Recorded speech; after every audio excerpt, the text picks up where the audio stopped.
प्यारे बच्चों, आज हम कक्षा 5 हिंदी कलम का पाठ 3 मेरी शिक्षा पढ़ेंगे। ठीक है, मेरी शिक्षा ये हमारे भारत के पहले राष्ट्रपति डॉक्टर राजेंद्र प्रसाद जी द्वारा लिखा गया है। ये भारत के पहले राष्ट्रपति थे। ठीक है, मेरी शिक्षा पाठ 3 5वें या 6ठे वर्ष में मेरा अक्षर आरंभ कराया गया था। उस समय की प्रचलित प्रथा के अनुसार अक्षर आरंभ मौलवी साहब ने बिस्मिल्लाह के साथ कराया था। जिस दिन अक्षर आरंभ हुआ, मौलवी साहब आए, मिठाई बांटी गई। हम 3 विद्यार्थी उनके सुपुर्द किए गए, एक मैं और दूसरे 2 और अपने ही कुटुंब के चचेरे भाई। यमुना प्रसाद जी सबसे बड़े थे, वे हमारे लीडर थे।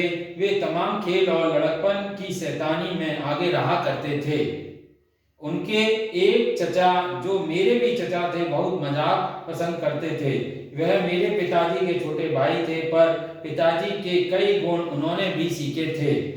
वह घोड़े की सवारी करते थे, बंदूक और बुलेट चलाना भी खूब जानते थे, फारसी भी पढ़े थे और शतरंज भी बहुत खेलते थे। मौलवी साहब जो हम लोगों को पढ़ाने आए, विचित्र आदमी थे। उनका बहुत सी बातों पर दावा था।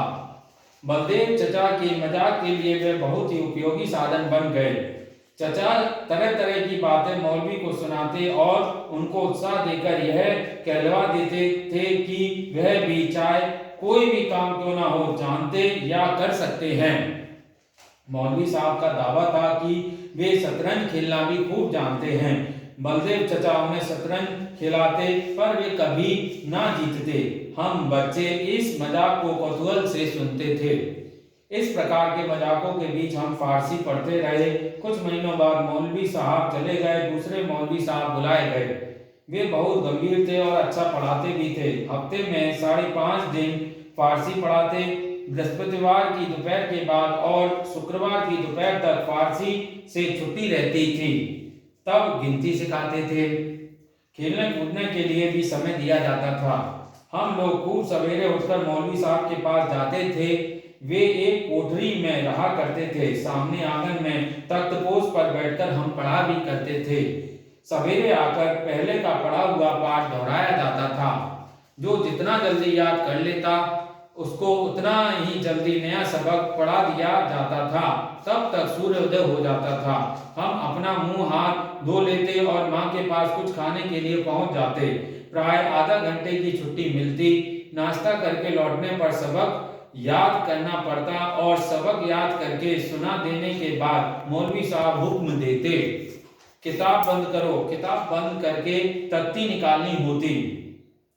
तख्ती भर जाती तो उसे धोना पड़ता। इस क्रिया में भी कुछ समय खेलने को मिलता। दोपहर को नहाने और खाने के लिए 1 या 1.5 घंटे की छुट्टी मिलती और खाकर फिर उसी तख्तपोश पर सोना पड़ता। मौलवी साहब चारपाई पर सोते। दोपहर के बाद दूसरा सबक मिलता और उसको याद करके सुनाने पर ही खेलने के लिए छुट्टी मिलती थी। शाम को जल्दी नींद आ जाती थी। डर रहता कि मौलवी साहब हमें पलक झपकाते देख ना ले, नहीं तो मार पड़ती। जल्दी छुट्टी के 2 उपाय थे। खेलकूद में जमुना भाई लीडर थे।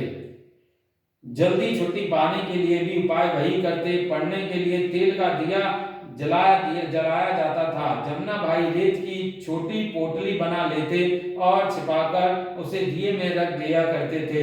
वह शीघ्र ही तेल सोख लेती और दिया जल्द बुझने पर आ जाता। मौलवी साहब दाई पर गुस्सा होते कि तेल कम क्यों डाला, और वे मजबूर होकर किताब बंद करने का हुक्म दे देते। और जो कुछ फारसी का ज्ञान हुआ उन्हीं मौलवी साहब ने दिया। हम सब भी उनको प्यार करने लगे। जब घर छोड़कर छपरा अंग्रेजी पढ़ने के लिए जाना पड़ा तो मौलवी साहब को और हम लोगों को भी बहुत दुख हुआ। ये पाठ डॉक्टर राजेंद्र प्रसाद जी ने लिखा है। ये उनकी आत्मकथा से लिया गया है। धन्यवाद।